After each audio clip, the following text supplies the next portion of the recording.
All right, well, here we are. We are live. Welcome to the Happy Cow Milk Company's webinar.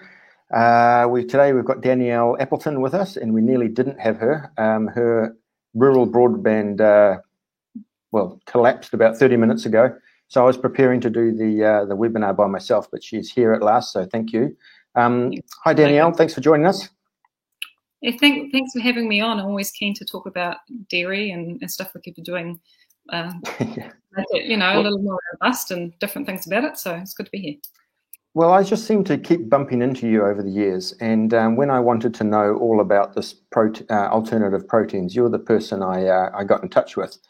And I suppose the reason I like you is that a lot of people are telling me about proteins, but I kind of feel like they've got an anti-dairy agenda, which is fine. You can have an anti-dairy agenda, but sometimes I wonder if it's wishful thinking.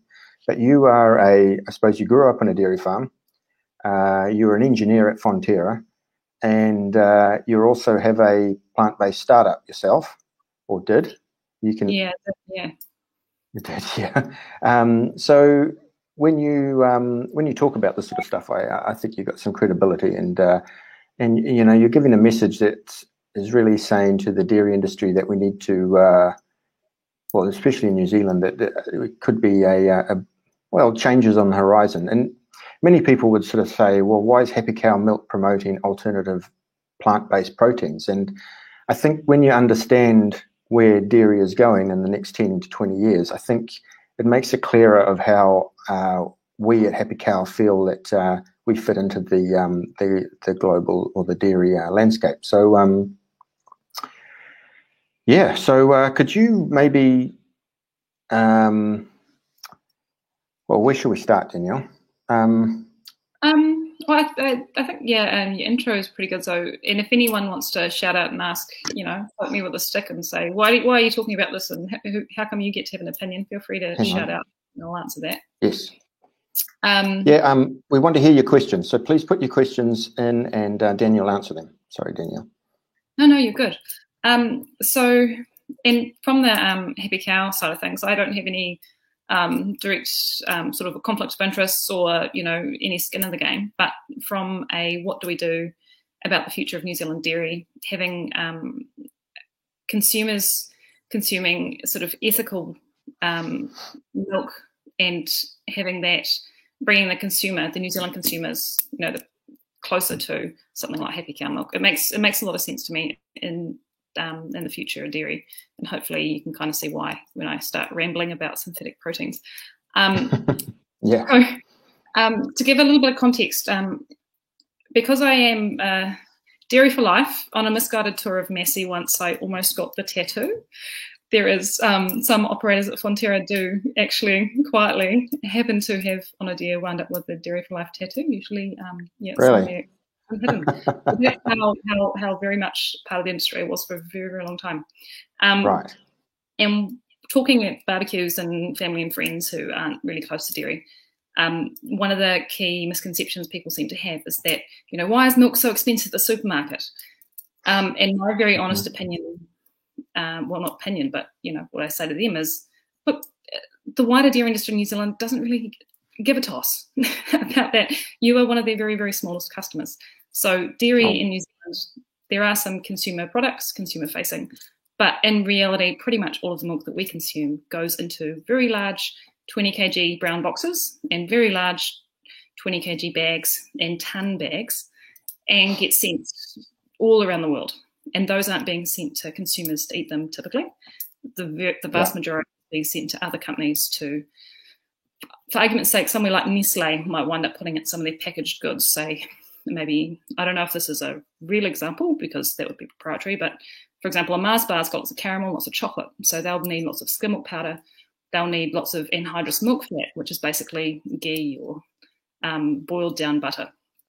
So everything in New Zealand that is milk winds up getting put into some bulk ingredient that winds up going to some large food company that then turns it into a product of some kind that goes into, restaurant ingredients, or goes into other ingredients again to another factory. So at the end of the day, your bottle of milk in the market is a drop in the bucket, quite literally. So what you're saying is the New Zealand dairy industry doesn't really care about the domestic market. It's more interested in the export market. Yeah, exactly. And that's not to say that individuals in certain companies that focus on New Zealand consumers don't care a lot and don't do their best to create good products at a good price. But at the end of the day, the wider industry, that's not where their money is. So, Right. Can you see that slide? I've put up one of your slides. Can you see that? I can. Yeah. So I've pinched some of your slides from your TED Talk. So I think many people will find this really interesting, that, most of New Zealand's milk is at 97, 98% is exported, and, well, there you go, 4% is consumed in New Zealand. A lot of people don't realise that, and that's why New Zealand's dairy industry is quite unique, isn't it? Oh, absolutely. And we produce such massive amounts. We have a small population globally, and we have such a massive amount of milk we produce. And these stats on the slide here aren't easy. So if you think about, because you can't just go do it by kgs, you've got to work out the milk solids and then calculate back from each ingredient with the milk solids, because, dairy products contain different amounts of water. And so these numbers aren't easy to come by. But if you are a bit of a dairy nerd, you can dig into them. So those stats, and that's what I mean when people say, because everyone else's experience, like my family's experience, who aren't sort of dairy manufacturing nerds, their experience is going to the supermarket and buying the dairy ingredients, and that makes total sense to them. So it's until you're part of the the dairy processing industry that you really get to see where stuff actually goes, because you'll see all the brown bags on the pallets and then see that put onto a massive train full of pallets and pallets and pallets. Yeah, it's quite awe-inspiring, actually, the sheer scale of things. Some of the equipment that we used to say make milk powder, it's stories and stories and stories high. So if you have to go inside the drying, the big milk powder dryer, it's usually a spray dryer. These things are massive. It's a huge echo chamber. They have to get people to add in to clean the sides, and that's not the kind of stuff that it wouldn't take them very long at all to make what New Zealand uses in a year when it comes to something like that. Right. I just put the slide up. This is a slide you showed of all these items that have dairy in them. And I didn't think paracetamol, ibuprofen, or even spaghetti would have dairy in it. Yeah, anyone who's vegan is very familiar with the, and that's why I think people I've got quite a few friends and they always go, "Oh, I'm vegan," sort of as one of the first things, so that people kind of know a little bit, because it is frustrating when everything has dairy snuck away in it, and if you're not vegan or vegan adjacent, you're not aware of how intense it is. Yeah, or if you're dairy intolerant, you're constantly looking in the back there in the ingredients to make sure there's nothing. Yeah. So, and the point of your presentation was that New Zealand is actually a dairy ingredients producer, and around the world, we've got all these manufacturers who basically use our milk powder to put in these products. They're not sort of buying our milk to, I suppose, as a clean, green, pasture-based product. Yeah, and that's a really key point, I think, because there are certain parts of the dairy industry as they stand in New Zealand that it is, easy to take pride in, about the fact that our cows see a lot of grass. That's very unusual, and things like that. But at the end of the day, people buying these products aren't going, "Oh, your cows see lots of grass, we want to pay you more for it." It doesn't matter to them. It's just a product at the right price that they can get a reliable supply of in the megatons, like huge amounts, and exactly the months that they want them for their logistics solutions. They're not buying high end from us. They're just buying basic ingredients in their minds. So we're not selling them something more. Yeah, well, I think a lot of you made an interesting point that a lot of dairy around the world, their cows don't see grass like they do in New Zealand. And I think a lot of New Zealanders or New Zealand farmers, would they think that that's why? We have debates about this on Twitter all the time, but you're right. I don't think the world is buying New Zealand's dairy products because they think it's lovely cows and green pastures. Like you say, they're buying it for reliable supply and at the right price. And is that really what Fonterra is set up for? Totally. And although a consumer might be more swayed by, say, that Swiss milk, because often a lot of the products that you can buy that have got Swiss milk or Swiss, large amounts of that, a big part of the imagery that they use with consumers is also rolling green fields and cows. But other than Switzerland, Ireland, and New Zealand, we all use the same imagery when we're trying to sell to consumers. So is it really necessarily that different? When we're targeting consumers, and most of the time we're just targeting ingredient companies who don't really, quite frankly, give a toss as long as it's, safe and hits all their marks for their ingredient that goes into their, I don't know, their cereal or whatever it is. So anyway, so I think what I really gained from your presentation is that really opened my eyes to the fact that New Zealand is an ingredients supplier. I always knew that we did a lot of milk powder. I think 70% of our milk is milk powder. But that you were saying that now these alternative proteins are coming along and they are able to create these dairy proteins that will go into an ingredient and take away basically New Zealand's, I suppose, business model. Yes, there's the potential for it, because there's getting yeast, for example, or some microbe to produce these proteins is something that can be done, and so many people are pouring, like really, really smart people with a lot of money, are pouring huge amounts of energy, resource, and smarts into making that synthetic protein dairy cheap. And as soon as there's that tipping point where it starts to become cheaper for some of our more expensive ingredients, so our lactobacillus and high-end dairy proteins, it'll just start nibbling away at the sort of the higher value parts of the dairy ingredients value chain. But how does this work? I just how do you get a casein protein, and how can a plant have the same casein protein? So I suppose I should preface this with saying I'm a dairy processing person primarily, and there's a whole bunch of really cool, really freaky science that other people with crazy postdoctorate PhDs are working on. So I'll do my best with what I know, but I'm not the So there are two main streams of competitors that are potentially coming for dairy ingredients, in my view. One of them is the plant proteins. And so some of these have been around a long time, like, your soy. So often if you pick up a muesli bar or maybe even a protein powder, you'll often, if you look on the back, you'll see soy ingredients there and soy proteins, like that. Yeah.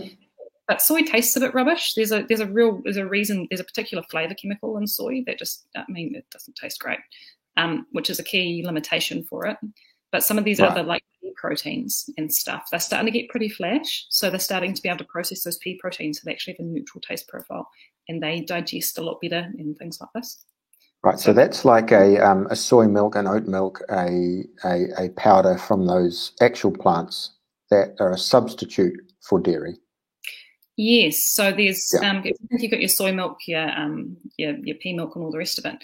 Often the pea milk is made using a pea protein powder, so a pea protein ingredient.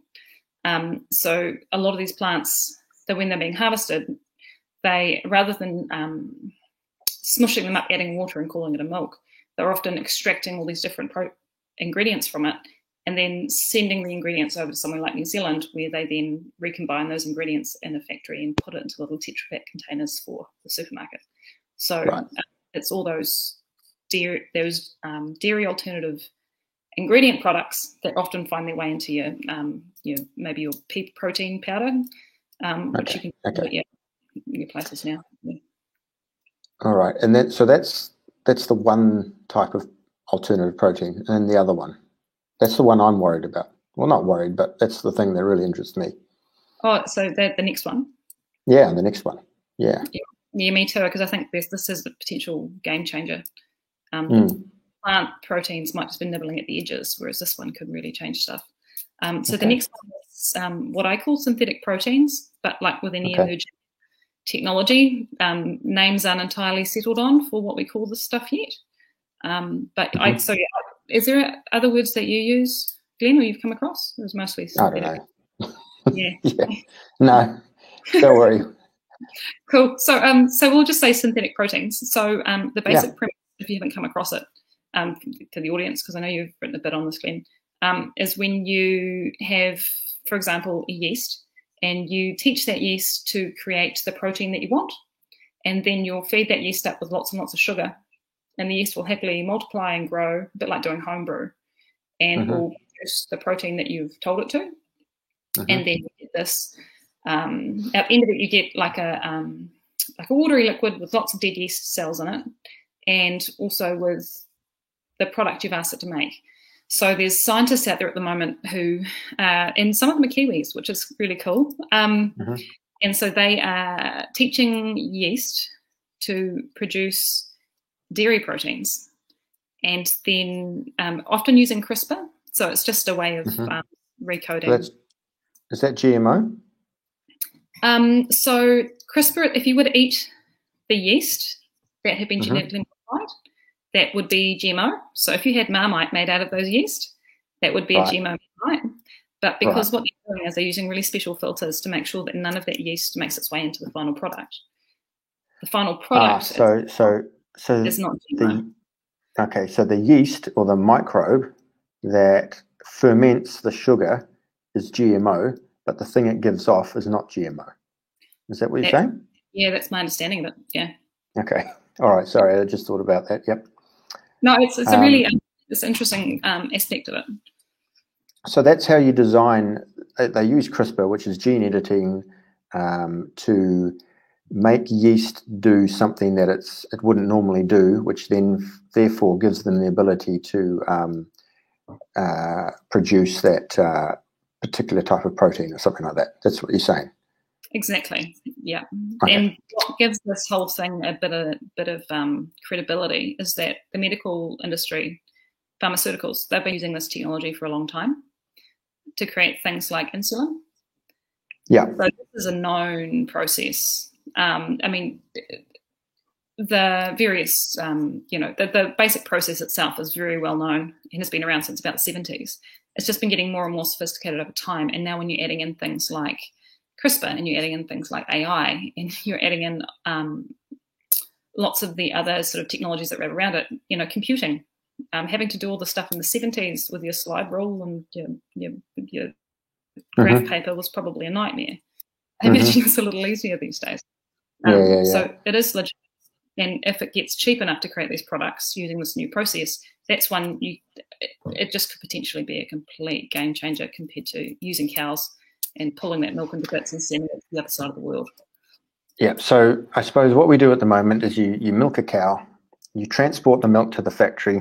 The factory then has a big bucket of milk. You then pull the fats out, you fill the whey out, all that sort of stuff. You send all that to different places, and then you basically deconstruct the milk until you get your lactoferrin or whatever it is. And then what you're saying is the alternative now. Sorry. I was just going to say, one of the really important things to keep in mind is that the way the dairy industry works now is you have your bucket of milk. Yeah. You construct it all. You use lots of energy for things like drying things and all the rest of it, and say time for cheese or whatever. So you've got, out of your bucket of milk, you can have a bundle of products. Right. And so that bundle, you have to create all of those products because you can't send any of the waste materials down the river. Your waste treatment facility isn't big enough to take a lot of the waste milk or the waste ingredients. So you have to turn it into all the stuff. Whereas these synthetic technologies, they can just go, oh, that's an expensive bit. I don't want to make all these other crap products. I'll just make this one because that one's the most valuable. Right. So that means you can have a tiny little factory. You put in, I don't know, sugar cane or whatever the sugar is. At one end, you have your microbe. You put it in a tank. You ferment it, and out comes that very specific protein that you're after. And then you don't have to worry about all those other byproducts that you need to find a market for. That's what you're saying. Yes, and you're still going to have to do things like if you're going to turn it to powder, you're going to need quite a bit of energy to dry it. Right. And you're going to have things like separation processes, and a lot of the factory is going to have to be really clean and well run by the right kinds of people to make sure you're doing everything very diligently, growing the right kind of yeast. I think anyone that has done sourdough, for example, eventually if your yeast starter starts to make things taste a bit funny, it might be time to start again. So there's a lot of different neat details around that. But like I say, they're doing that already. So yeah, you could just have your little factory and produce the one thing you want to make. No drama. Okay, I've got a question here. Thanks, Marty. How does the nutritional profile of a synthetic protein compare to that of natural milk? So that's a really interesting question. So in milk, dairy milk, we've got multiple proteins. So, different kinds of whey. So there's multiple different kinds of whey. For example, A2 Corporation, who you might have heard of, they focus on a protein called the A2 beta casein. So there's a whole bundle of different dairy proteins. So it would be really interesting to see those specific dairy proteins, their nutritional profile for, say, the naturally sourced ones versus ones that were created using some of this new technology.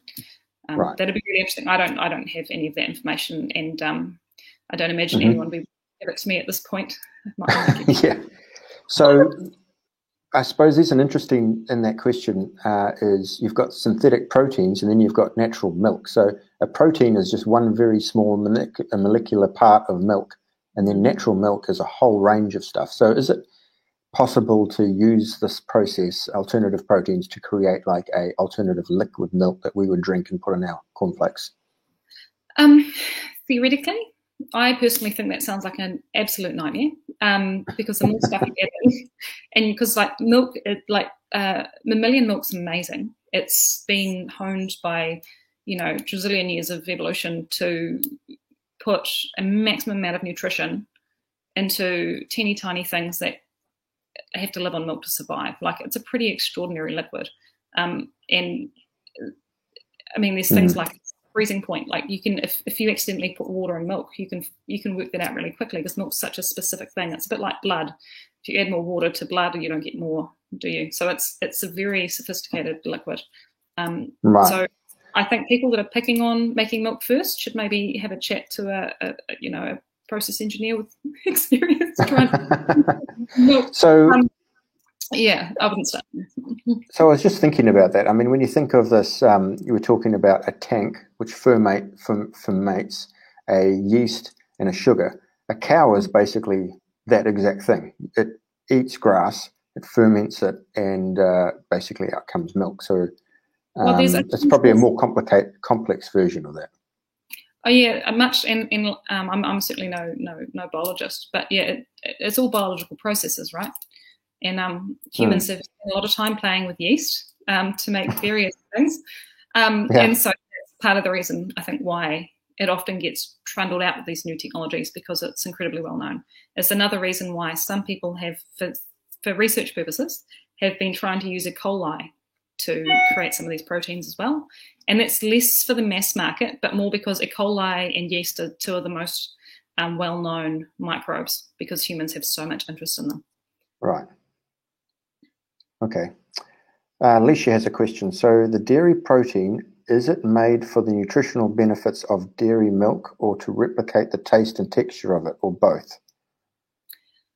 So my understanding of where things are at the moment is that from a commercial perspective, people go, if we can replace this expensive dairy ingredient with something that'll do the same job, that's a cheaper ingredient for the same outcome for the customer, who's probably not going to notice or care, and cash for my pocket.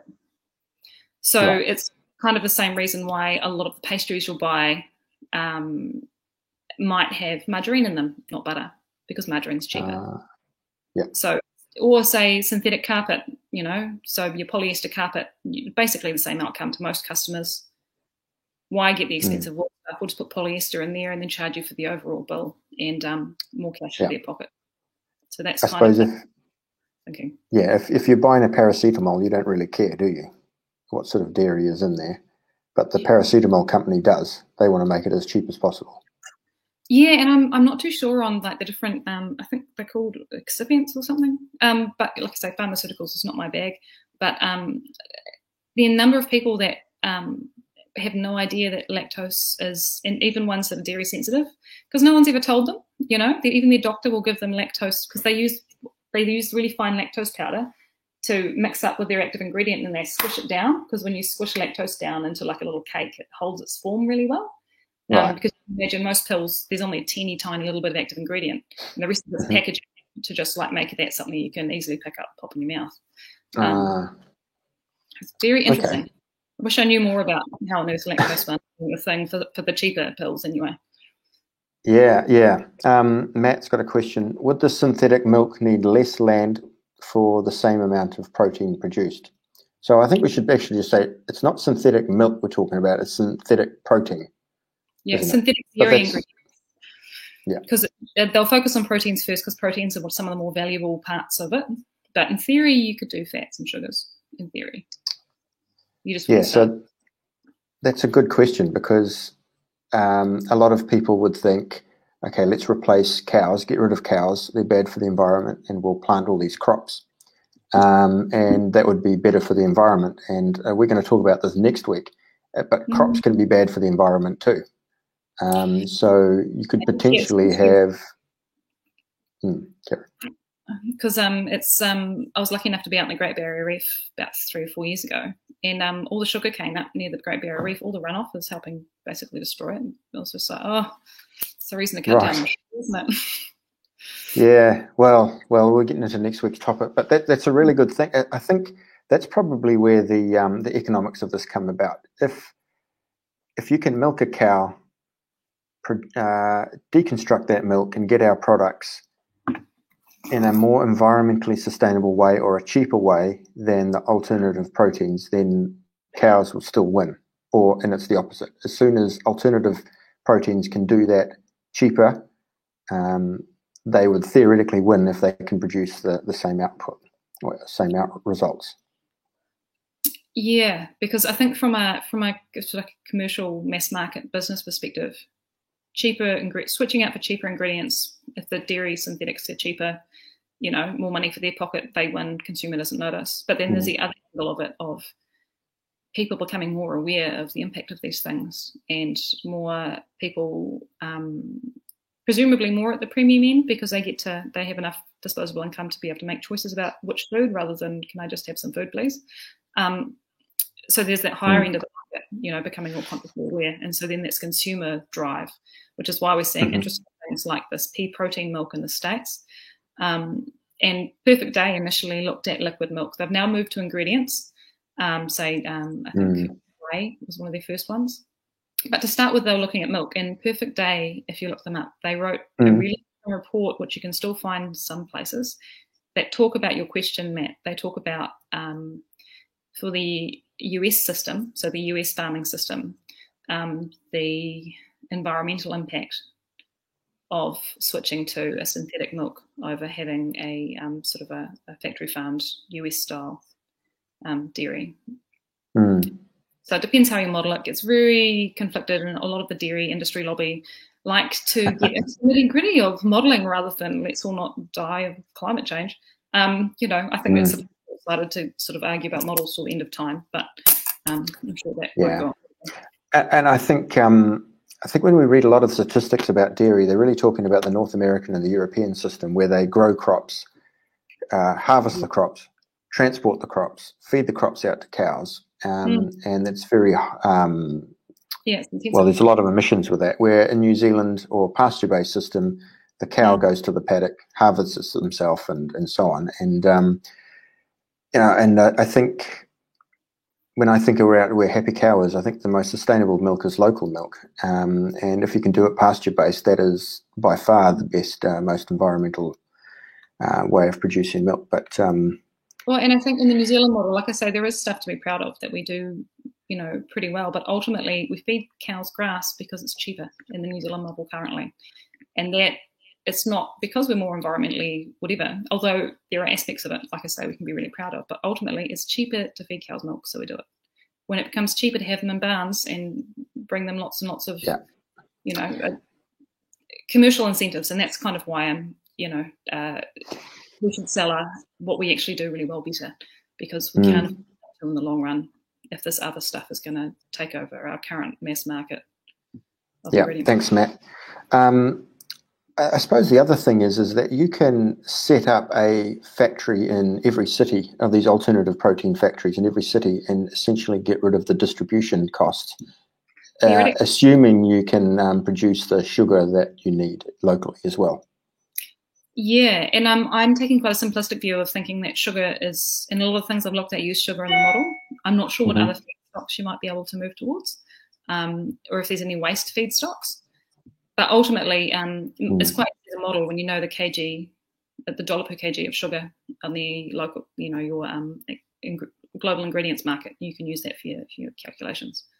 So yeah, if you've got the ingredients and you've got the power and you've got the smarts and a very small factory, in theory, you're right. It takes your whole supply chain becomes very simple and a lot more robust, especially with things like pandemics that might stop shipments. Yeah. Well, it's interesting. A cow will harvest a broad range of biomass as well and produce milk out of it. And so I think it's fascinating that a cow can do that. But yeah, we got Bruce has got a question. So what's the difference between GMO and derived from GMO? That's when we start to get into a bit of a food labelling, compliance, export area. So this is a really great lady called Kathy McArdle, and if you're in the New Zealand or Australian market, she'll tell you whether or not you could put GMO or GMO derived or whatever. So yeah, it becomes a legislative thing, and it depends on the market you're in. But from the people I've talked to have said that generally speaking, if it's the organism itself isn't what you're consuming, then it's not GMO. But if you're producing a product created by that, you probably, I think we covered that thoroughly. So yeah, that one GMO is the organism, and then derived from GMO is derived from GMO. Really, it's not the organism itself. So if we genetically modified a cow and we ate the cow, we're eating GMO. But if we drunk her milk, it's derived from GMO. Theoretically, yeah. Okay. But it'll be really interesting to watch all the diplomats sort of nut all of this out for their exports. So I discovered in my travels before Christmas AlphaFold, which is Google's DeepMind computer and AI, and they were talking about folding proteins. So I didn't really understand. Can you explain that? That's basically a key part of what you're doing when you're fermenting the protein, isn't it? Yeah, that's more intense than watching Netflix.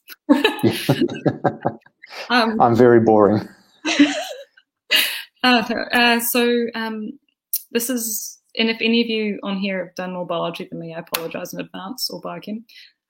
My basic understanding of protein folding is that the way that I've been taught to think about proteins is like a long chain of beads. So if you have your long chain of beads, they all get folded up. So there's a protein itself is just this, like I say, a long chain, and then each of those little beads will attract and repulse different parts of the other beads. And what that means in practice is that when you have a protein, often in a solution, so maybe it's a salt solution or a sugar solution or whatever you've got, those charges in the beads will change slightly depending on the environment they're in, and then they'll fold up in a very specific way. So protein folding, and it's called a quaternary, I think, if I'm remembering my uni right.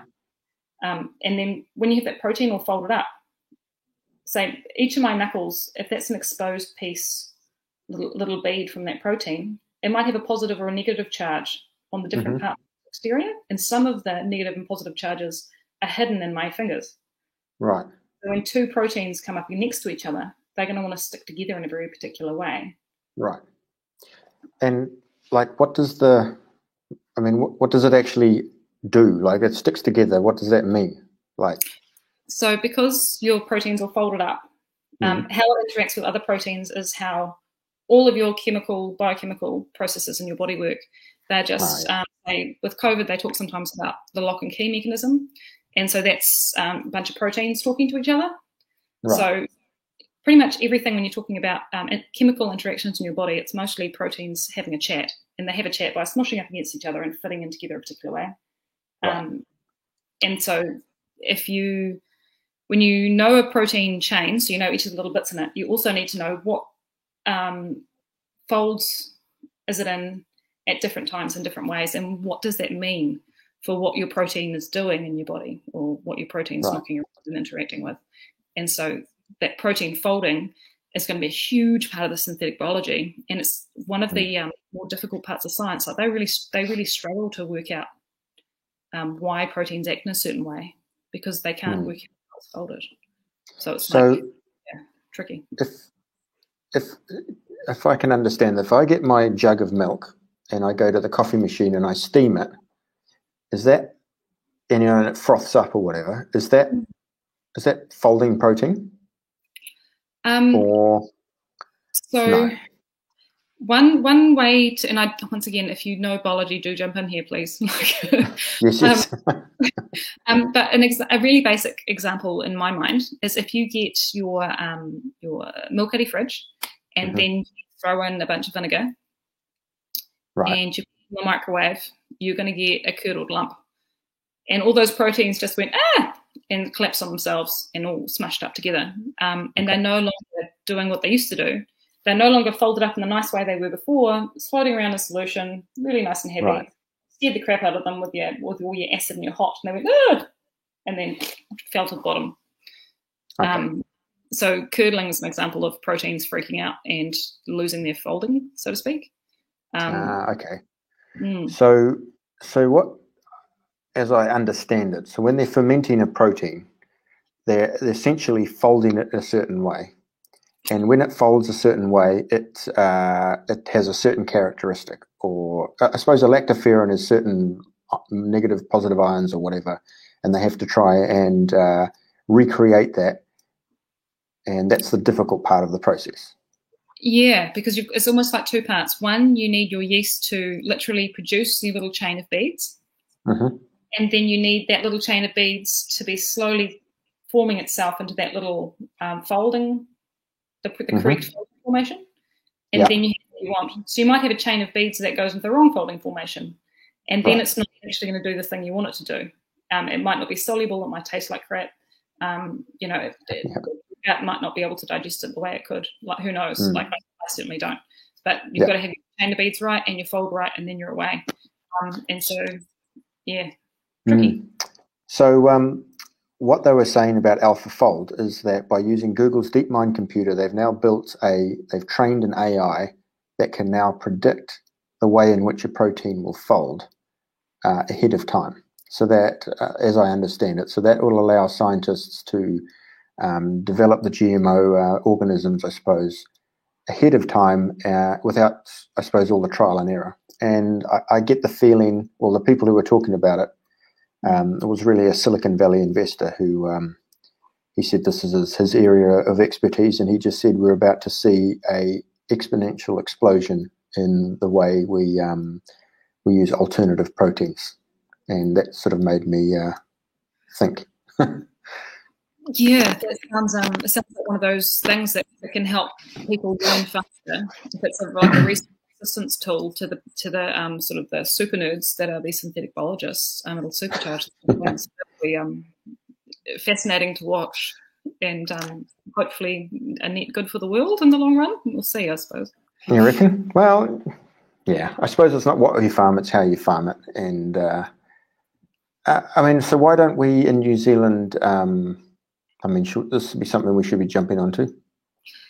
That would be my case, to at the very least understand what's coming and what it might mean, and what our competitors will do next, so that we can make strategic choices. It's without saying anything I shouldn't be saying. I think you're allowed to. Well, because I am very grateful for the opportunities I've been given in the industry, and I'm certainly not poo-pooing anyone, because it's about the system, not any individuals. But there is really appetite to share. From what I can see, there's very little to no appetite to share what might be coming on the horizon with synthetic proteins, let alone make any strategic choices. I think the way that the dairy industry in New Zealand is set up in terms of even thinking about the factories. So they're massively oversized to deal with milk at peak, and most of the year there's nothing in them. They're not used for the vast majority of the year. You know, in the leather that comes out of all the animals and the interactions between dairy and the meat, it's just this massive web. And I think trying to make that massive web change to something so radically different synthetic protein it's people don't even bother to try, not even leadership. Which look, I will. I'll go on record in saying that New Zealand co-ops are very, very slow to change and very reluctant to change, and almost probably can't change if they even tried. Hence, Happy Cow all by ourselves. I think they started out basically as Fonterra adjacent technology, and then they got told to stuff it, so they left. And last I checked, they were worth more than Fonterra on the stock exchange, but I haven't checked them for a while. Oh yeah, they dropped a bit recently. They were double Fonterra about a year ago, and then they're down to a mere 5 billion now. But I think Fonterra is worth a little bit more than them now. Infant formula sales in China seem to be tanking for A2. But it is actually very interesting that A2 have no cows, and they've got about 200 staff, where Fonterra has 22,000 staff or something like that, and 11,500 farmers. Yeah, and it was a smart sales job, really. You know, they found a different marketing point and they ran with it around it being healthier. Well, there's no labelling claims on A2 either, so that sort of shows me that the science isn't enough to put it on a label. And I do wonder, like with our, I suppose, literally cows that see grass, even as just a basic thing, let alone us being more, the milk we produce and the products we produce being more environmentally friendly. You know, that's potentially a selling point. We just haven't been able to make any headway with it. Yeah, well, I mean, this is, I suppose I'll just chat a little bit about where I see Happy Cow. And, you know, I think the global dairy industry, not just New Zealand, but the global dairy industry have sort of got them into a position where now everyone thinks they're the enemy, or they're unsustainable. And in most cases, or a lot of cases, they are unsustainable. And I think when we get back to basics, which is local pasture-based dairy farmers who, I suppose, have a connection with their customer. Like, it doesn't help any Fonterra farmer anywhere in Canterbury or in New Zealand having the person buying paracetamol in the US. You know, they have no connection to the farmer. And I think for us, we see that maybe the ingredients business is going to, or the commodity business is going to struggle. But I think it's hard for these synthetic proteins to actually replace liquid milk. And I just know the taste difference between, you know, Meadow Fresh or Anchor, which has been standardized and homogenized, and milk straight from the cow. It's just so different that I think for a synthetic product to actually match that is going to be really hard. And as from us, I just think if local farmers could supply their local communities and have that connection, and you can prove that they're, you know, the most ethical you can be and most sustainable, I think that's it's a good model for dairy. And I suppose us at Happy Cow, we're probably going to be a bit like A2, where we won't have cows ourselves, but we're enabling those local farmers to do it. Sorry, I'm going on a monologue. Go, Danielle. No, it's good. I was just thinking about the parallels with Lewis Road Creamery, because they don't have cows. And the whole thing, to hear it told, was basically a deer. You know, there's all this fancy Lurpak butter at my fancy supermarket down the road, but why isn't there any fancy butter? And it's, oh no, we'll do that, and everyone poo-pooed it, and it's like, well, bugger it, and started Lewis Road Creamery butter. And that's from Lewis Road Creamery cows. That is ultimately, and most of the time, it'll be Fonterra cows. But the customer experience and the brand and the story just has so much more connection for New Zealanders. You know. Well, why don't we have, you know, these consumer brands? You've been inside the big Fonterra. What's, you know, we've got Anchor, we've got, you know, all those consumer brands, but why can't they create a consumer brand overseas? I mean, there are cases of that having sort of worked. Anchor is it Anchor? I think it's Sri Lanka or something, where Anchor's quite big. It's yeah. So okay, so they are.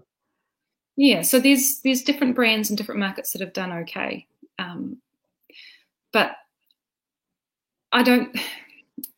To create an awesome brand that's genuinely connected, I don't think being a huge corporate's necessarily going to make it. There's a reason that small companies have the room to find these smaller opportunities that are on the horizon, and larger companies pour millions into it and the thing falls on its face. You know, when you've got a project to connect with consumers controlled by 3 different committees and 1 subcommittee.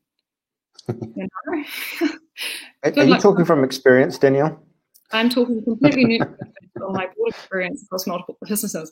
You know, it's just not set up to do that. You need to genuinely give people rope to chase things down, be bold, create new opportunities, genuinely connect with their consumers, or their, not even necessarily consumers, but people out there, and learn from them and learn with them. And I don't think it's easy for any corporate. You know, you see the same issue with government departments. Oh yeah, but they're really good. They're good at doing some stuff, just not you know, moving. So why don't we create our own synthetic proteins here in New Zealand? You know, is that an option? Right? Can we put Canterbury into you know, sugar cane or something rather than cows? I think it's a bit cold in Canterbury for sugar cane. yeah. Sorry, bad example. yeah. Well, or maybe Gisborne, you might have a go. You know, East Coast. So for the synthetic proteins and all the research, the reality remains that if you want to do synthetic biology and do something really that requires a lot of investment and a lot of research, there are a few exceptions, but largely you're going to need investment, and you're going to need bold investment. The odds of getting that in New Zealand are very challenging. The chances are you're going to go to Silicon Valley, and the chances are that anyone that invests in you will require you to move to the States. Name escapes me at the moment, but we do have one Kiwi who's currently making synthetic proteins for a startup. I don't know why his name escapes me. Motif? No, not Motif. But anyway, I'll follow up with you after with his name. So he's worked with a few people in the US, and he's got a startup. But it isn't to stay in New Zealand to do that for too long. You get to a point where you need your new investment round. Your investors are not New Zealand based, and they can't see the advantage of you being here. Yeah, but can our farming sector change? Can our dairy sector change? And instead of, why don't we just go to crops rather than cows? There are. I was talking to a lady whose name also escapes me tonight, but she was part of a think tank looking at cropping. Once again, horticulture. You know, half my plants in my garden die, so so I try. So she did a study, and to completely butcher and summarise it, there's, with the different rainfall soil types, all the hills and valleys and all the rest of it, there's very few parts of New Zealand that are well suited to large-scale cropping. So I think Canterbury was considered to be viable. So parts of Canterbury were good for it, but large parts of the rest of the country, it was not realistic to have large-scale cropping at any kind of scale. Not to say that you can do a niche offering, and I may well be wrong, but that was the summary of her research into it. Well, that's right. I mean, you can probably, I suppose it all comes down to cost, and there's other countries whose climates are better for, I suppose, cropping, and they can grow it cheaper. And economies of scale. So if you go to the States, and I've never been, but apparently, you know, you just keep looking and there's cornfields as far as the eye can see. Oh, yeah. Half of it's fed to cows. Yeah, which is nuts. Mind boggles. But in terms of like economies of scale, you know, it's sort of the same reason that I might have 12 chickens, but there's no way it's ever going to be commercial. It's just a little bit of wine money if the neighbours want some eggs, you know? Because economies of scale don't exist for me unless I did, say, 200 chooks. Right. Yeah. So, I mean, just to sort of wrap up a little bit, is this actually, I mean, seriously, Like, is it actually going to be a problem for New Zealand, New Zealand's dairy industry, or is it potentially a problem? Is it a minor inconvenience, or is it like synthetics to wool? So it could be. Well, it's saying synthetics to wool. The only reason that we have a wool industry is because we have a sheep meat industry. Yeah. In the meat industry, there would be no wool. Like I've been getting, and even anecdotally, not even talking about the various numbers about the dire straits for wool. Merino is completely separate again, and needs to be done a different way. So that's stock standard wool. I have been getting bags and bags of free wool from the wool sheds down the road to put as milk in my garden because it's not worth selling it. No. And I think the biggest innovation for the wool industry would be a woolless sheep. Oh, yes, you'd make a lot of money out of that. So they exist already, don't they? Funnily enough, I've got a couple of Wiltshire. So if you happen to be a lifestyle block owner with just enough room to get yourself in trouble, like I am, get some Wiltshire sheep. You don't have to share them. Okay. But yeah, so basically wool currently stuffed, although I'm sure people are doing their best, and there's sheep meat to counterbalance. But the thing with counterbalancing, basically, if this goes down, it's likely to go down for ground beef at the same time, or a very similar timeline. And so if you have two-pronged attacks of ground beef being made more cheaply with synthetics, which if that happens, and the eyes get picked out of the more valuable dairy ingredients, we're trying to sell lots of cheap dairy ingredients and expensive ones that sort of subsidize the rest of them. So it's more of a web starts to get less stable. And then things like you can't move your leather price is really depressed because you've had to cull back your animals, and then the whole thing kind of comes down. So my concern is that if the eyes start getting picked out of the major bits, it makes the entire web less stable. And then any of the other shocks that come in, the wider agricultural industries are going to be much less placed, because agriculture can take a hit and people absorb it and they're resilient and they move forward. But you can only take it once before you have to build up again, And so, and I think it's easy to avoid it and avoid thinking about it, I think, because there's so many more exciting issues that have just occurred on the horizon or are just about to. We've got climate change, we're starting to see the things in. We've got pandemics, housing, all this other stuff, and this hasn't happened yet. But it doesn't mean I think there's. If I was a betting person, I would say that there are reasonable odds in the next. Well, see, a lot of the reports I've read say 10 years, but they're all US centric. I'd be surprised if we don't see some dairy ingredients being picked off within 20 years. And that would be a case scenario in my head. I'll be retired by then. Oh, yeah, and then it's the next generation's problem for sods. Yeah. But it is possible that a couple of those, it's like Jenga, if a couple of those key pieces come out in the next 10 years, the whole thing becomes less resilient, and then agriculture takes a hit, and then there's all the little dairy farms, dairy factories around the place, if you know where to look, that shut up shop in the 40s, 50s, 60s, 70s. And then a lot of the meat works, they shut up shop in the 80s with the shocks. It has happened before, and I just want us to realise it could happen again, so that we do things like you're doing. Everything got centralised. Yeah. And Happy Cow, we're trying to decentralise it again. Put lots of little milk factories all around the world. Yeah, totally. And that makes the whole system more robust. So. Yeah. Well, actually, it does. Well, that's really interesting. I've run out of things to say. If anyone's got any comments, please put them in there in the last few minutes. I actually feel really confident about it, though. I don't feel bad at all, and I'm not. I just think there's so much opportunity, and I think what it is I just think this awareness around how things are produced is a real advantage, and farmers can really take advantage of it. And I think New Zealand are just sitting on these.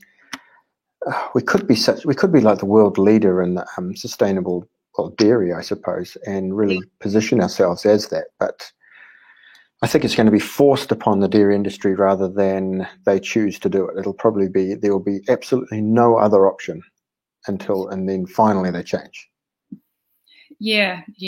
And there are bright spots that come out of all of this. And I think us continuing on myopically like we are and not challenging it would be worse. So, Yeah. Change is good. Ultimately, yeah, totally. And tastier, to be honest, because I wish we could get your, sort of. I love cream on the top of my milk, and it's been a very long time. That's all I will say. How much land have you got? Well, we're about to 2 dwarf cows. Well, we're saying to people that you can start with 10 cows and be a happy cow farmer. So 10 cows, you probably need, I don't know, realistically 15 hectares, maybe 20 hectares to be safe. Yeah, nah. I have to talk to neighbours into it. Yeah, I don't want to milk cows again. I love my cows. I love cows, but I don't like the early mornings. Oh, you should only fight a battle on one front, Yeah. But anyway. Well, thanks, Danielle. I'm glad that you did scrape in and the internet finally worked, or it would have been a boring discussion. So I appreciate you coming on and sharing that with us. And we'll follow your progress. I didn't ask you what you're even doing now. You said something about peaches in Northland. Yeah. So I've been almost like in a rural retreat. We've bought a beautiful place in the middle of absolutely nowhere on the East Coast. You're the East Coast, not Northland. No, but our climate's a lot like Northland. So I was probably rambling about all the bananas I just planted for fun. So yeah, I don't know what I'll do next. But there's lots of good problems out there. So are you still consulting? Project by project, or? Yeah. I do a bit of sort of remote consult work and help out a few startups and things. Yeah. Okay. And I've got a small thing down at Dock, so I get to get outside. So yeah, I don't know. We'll see. But okay. I'm very lucky. It's very cool out here. Well, I might have a project for you. But Yeah. Well, we'll get the first project working first, but we've already got ideas on the second one, and I think you'd be very helpful. But anyway, thanks a lot, guys. Thanks, Danielle, and we appreciate your time. Thanks for joining in, and hopefully we understand things a little bit better. We might not understand exactly where everything's going, and our predictions may be different, but that's good. Thanks a lot. Right. Night. See ya. See ya. Bye-bye.